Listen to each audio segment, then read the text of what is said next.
Assalamualaikum warahmatullahi wabarakatuh. Halo sobat, kali ini saya akan membagikan tips bagaimana menulis artikel ilmiah.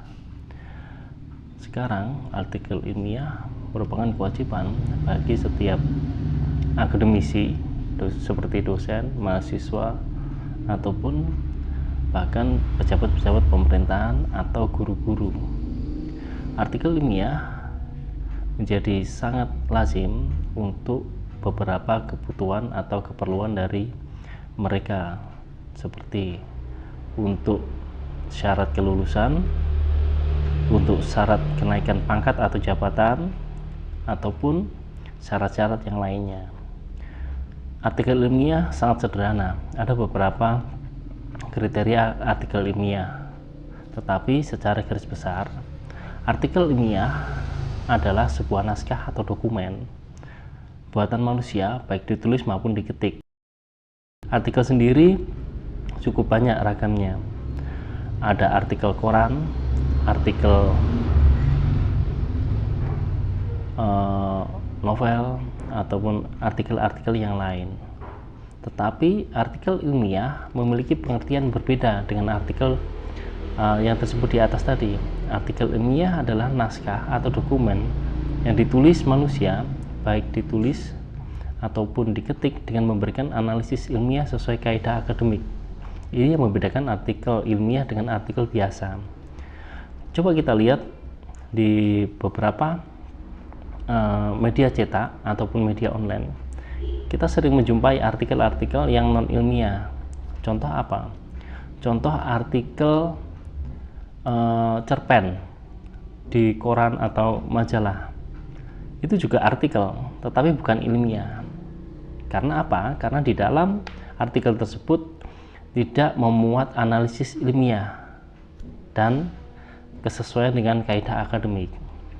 Artikel ilmiah itu seperti contoh skripsi, jurnal, buku, ataupun artikel-artikel yang lain yang sesuai kaidah akademik dan memiliki analisis ilmiah. Selanjutnya saya akan membahas tentang langkah publikasi artikel ilmiah. Setiap orang yang akan publikasi ilmiah, mempublikasikan artikel ilmiahnya, ada 3 jalan yang biasanya dituju. Jalan yang pertama adalah dia menyusun artikel sesuai jurnal yang dituju.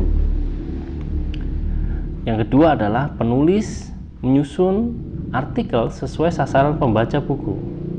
Dan yang ketiga adalah penulis menulis artikel baru, mencari jurnal yang sesuai. Kita bahas yang pertama dulu. Yang pertama itu biasanya dilakukan oleh penulis dengan jalan mencari tujuannya dulu. Jurnalnya tujuan di mana? Umpamanya jurnalnya ada di Aristo gitu ya. Aristo itu membahas apa sih? Skop lingkupnya seperti apa? Baru dia akan menyusun artikel sesuai dengan jurnal yang dituju tadi. Ini dikandung maksud adalah mereka mempunyai stok artikel yang banyak atau stok referensi yang banyak. Dengan demikian dia akan sangat mudah untuk menyesuaikan dengan jurnal yang akan dituju. Poin pertama dikandung maksud adalah si penulis akan mudah untuk menyusun artikelnya sehingga kesesuaian dengan jurnal yang dituju itu hampir 100%.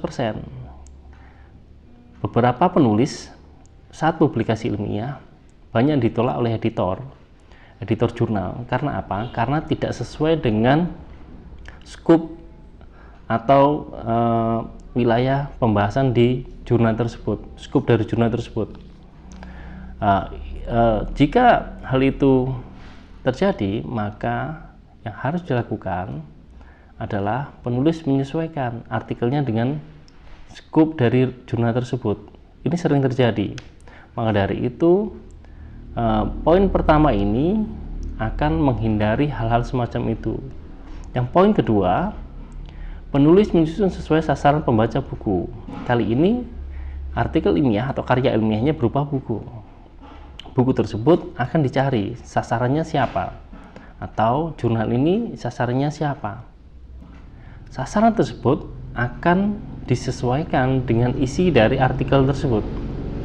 Jadi kesesuaian sasaran dengan artikel itu akan diutamakan. Tujuannya adalah buku tersebut atau artikel tersebut akan banyak bermanfaat bagi orang yang memang di sasaran tersebut. Contohnya, saya akan menulis buku terkait dengan anak usia dini. Jadi sasaran saya adalah anak usia dini. Dengan begitu, maka dengan kesesuaian dengan target tersebut, target pembaca tersebut, buku tersebut bisa bermanfaat. Buku tersebut tidak akan melangkah ke sasaran yang lain. Poin yang ketiga adalah penulis menulis artikel baru mencari jurnal yang sesuai. Ini adalah ciri penulis yang ketiga. Dia mempunyai stok artikel, mempunyai artikel, baru dia mencari jurnal yang sesuai dengan skop artikel dia. Ini berbeda dengan yang poin yang pertama tadi, penulis yang di poin pertama tadi.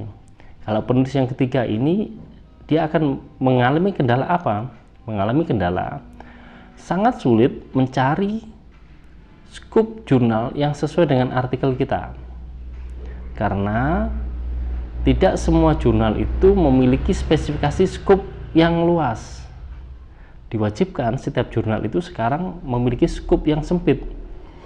Maka dari itu si penulis di poin ketiga ini akan sedikit membuang waktu lebih banyak untuk mencari jurnal-jurnal yang sesuai dengan artikel yang dia punya. Selanjutnya, langkah awal menyusun artikel ilmiah adalah yang pertama, pastikan topik artikel up to date. Ini tentu, jadi kita nggak mungkin kita akan membahas topik-topik yang nggak up to date. Tujuannya apa? Tujuannya adalah pembaca akan sangat menyukai topik-topik yang up to date. Selain itu, topik up to date atau topik kekinian akan banyak digunakan sebagai referensi untuk artikel-artikel yang lain. Selain itu juga, topik yang sudah tidak up to date, pembahasannya biasanya sudah terlalu banyak. Maka dari itu, kita akan menjadi sedikit susah mencari celah perbedaan antara artikel kita dengan artikel yang lain. Maka dari itu, pastikan topik artikel Anda up to date. Yang kedua adalah pastikan topik artikel memiliki novelty. Ini penting. Jadi artikel Anda harus memiliki novelty atau kebaruan. Jangan sampai nggak memiliki kebaruan sama sekali. Tujuan dari sebuah artikel ilmiah itu adalah memberikan sumbangsih di dalam ilmu pengetahuan. Itu penting dipahami. Kalau topik hanya standar saja seperti laporan kegiatan, itu bukan tidak bisa dibilang sebagai artikel ilmiah yang memiliki novelty. Jadi itu yang perlu dipelajari. Sesungguhnya ini sangat berat dan harus memiliki jam terbang yang tinggi atau penguasaan untuk mengasah pola berpikir untuk mendapatkan novelty, harus bisa lebih matang lagi. Poin ketiga adalah pastikan pembahasan sesuai dengan kepakaran penulis. Sekarang pemerintah mewajibkan setiap pengajar atau dosen itu memiliki kepakaran, spesifikasi khusus. Untuk mahasiswa juga sama, dia dari prodi apa. Tidak bisa dia akan meneliti di luar kepakaran dia, baik dosen ataupun mahasiswa. Karena apa? Secara logika, secara nalar, jika dia meneliti di luar kepakaran, maka orang akan menyangsingkan keilmuan dia apa, tetapi dia membahas apa. Saya pernah membeli buku di salah satu toko buku. Saya cuma membaca judulnya, saya tertarik dengan judulnya. Begitu saya beli, sampai rumah ternyata eh, keilmuan dari penulis, kepakaran dari penulis tidak sesuai dengan judul bukunya.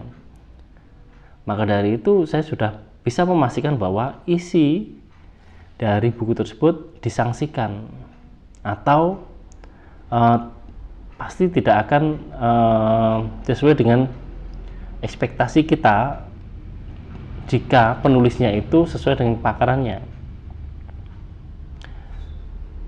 Poin yang keempat adalah pastikan membuat kerangka berpikir sebelum menyusun artikel.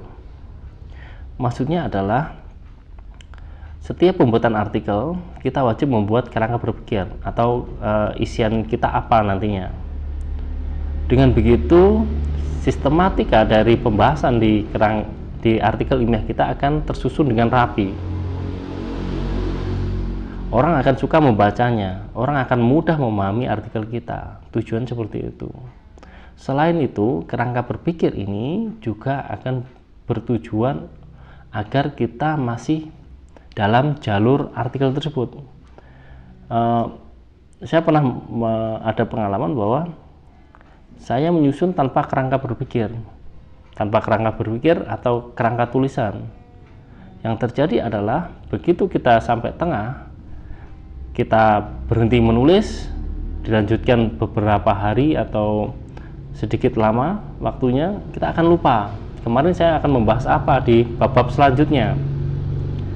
Alhasil pembahasan di awal dan pembahasan di akhir dari bab terakhir itu tidak nyambung atau tidak sesuai. Maka dari itu setiap penyusunan artikel ilmiah perlu adanya kerangka berpikir. Saya akan berbagi tips kekuatan artikel yang sering terlupakan. Yang pertama adalah jika posisi saya sebagai editor atau reviewer jurnal, hal pertama yang akan saya lihat dalam artikel adalah abstrak, latar belakang, dan alur berpikir. Bagaimana abstrak itu bisa menjelaskan si pembaca tentang keseluruhan isi. Ini sedikit sulit bagi penulis. Contoh di artikel ilmiah dalam bentuk jurnal. Abstrak itu 150 sampai 250 kata, cukup singkat sekali, tetapi kita harus membahas ringkasan dari keseluruhan dari isi dari artikel kita. Yang kedua adalah latar belakang. Latar belakang adalah bagaimana kita bisa meyakinkan pembaca, editor atau reviewer bahwa penelitian kita itu penting untuk diteliti. Saya sering menjumpai di mahasiswa atau artikel ilmiah yang lain bahwa di latar belakang dia sangat datar atau flat. Dia tidak menyebutkan urgensi atau pentingnya dari penelitian dia itu seperti apa, sehingga orang harus bertanya, ini apa sih maksudnya? Apa yang dimaui oleh penulis ini? Itu karena latar belakang dari yang disusun oleh penulis tersebut kurang bisa meyakinkan. Di latar belakang juga harus tersusun dari struktur yang tepat, dimulai dari hal yang umum dan diakhiri dengan hal yang khusus dan ditutup dengan pertanyaan penelitian. Itu penting dipahami agar artikel kita memiliki kekuatan. Yang selanjutnya adalah alur berpikir. Alur berpikir ini adalah kesesuaian kita di awal penulisan di bab latar belakang atau di bagian pertama sampai bagian akhir. Alur berpikirnya harus jelas, harus runtut dan sama. Tidak bisa kita ke kanan ke kiri, nanti belok ke kanan lagi atau ke kiri lagi, nggak bisa. Jadi setiap artikel ilmiah harus memiliki alur berpikir yang jelas, gamblang. Poin selanjutnya adalah perhatikan template yang diwajibkan serta sesuaikan. Hal ini penting jika kita mau publikasi di jurnal ilmiah. Template sudah disusun oleh pengelola jurnal dengan sebaik-baiknya. Kita download templatenya, kita sesuaikan, dan kita perlu berhati-hati di sana.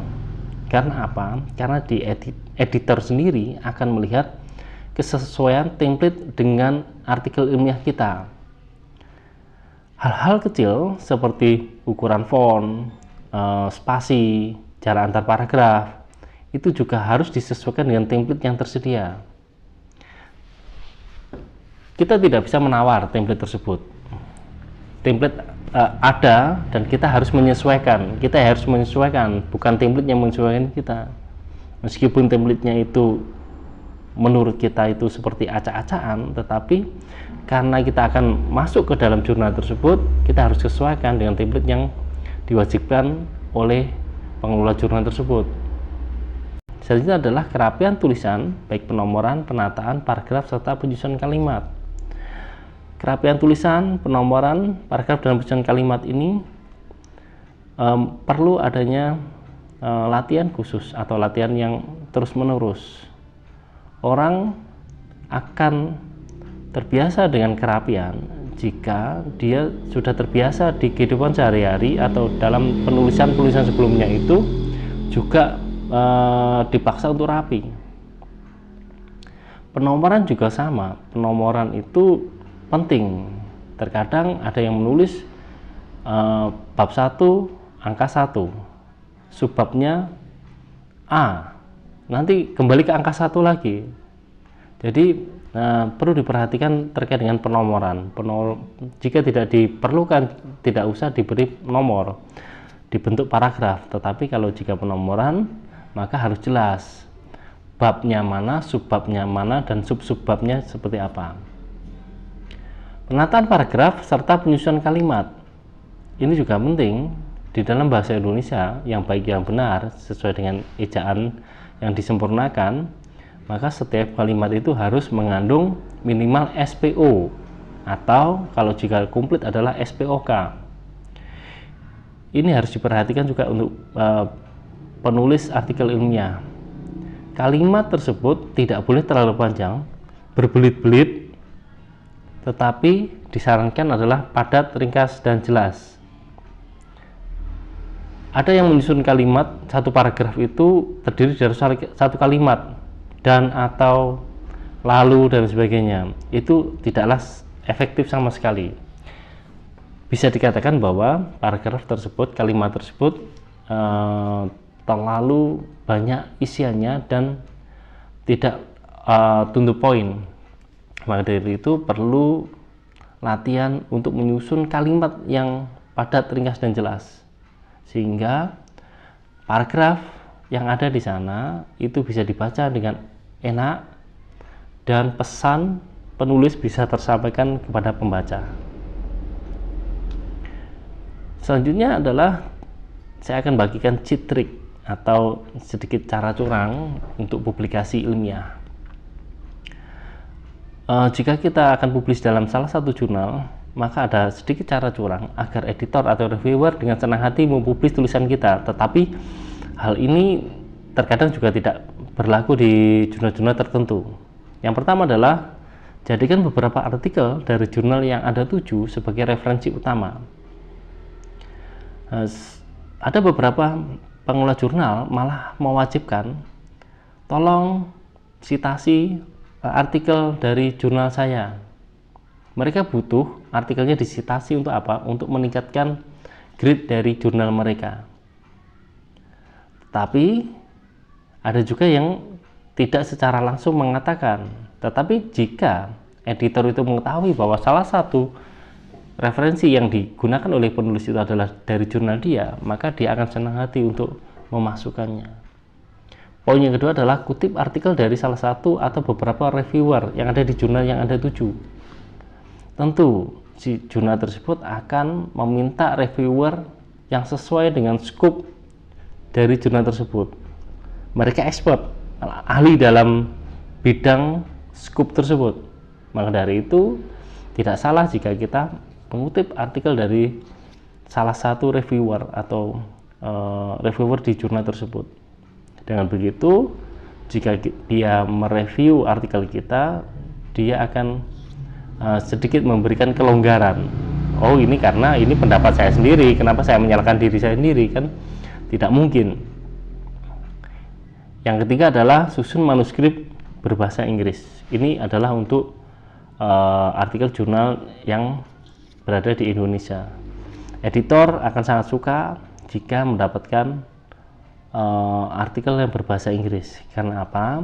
Karena tujuan mereka nanti juga pasti akan masuk ke dalam jurnal Scopus, dan jurnal Scopus adalah jurnal yang mewajibkan semua artikelnya itu bahasanya adalah bahasa PBB. Salah satunya adalah yang utama adalah bahasa Inggris. Maka dari itu editor akan senang hati menerima naskah yang berbahasa Inggris. Itu adalah 3 trik atau cara-cara sedikit curang tapi tetap dalam konteks yang aman untuk publikasi agar lebih mudah. Mungkin sekian tip dan trik dari saya terkait dengan penulisan publikasi artikel ilmiah kali ini. Sampai ketemu lagi di lain kesempatan. See you next time.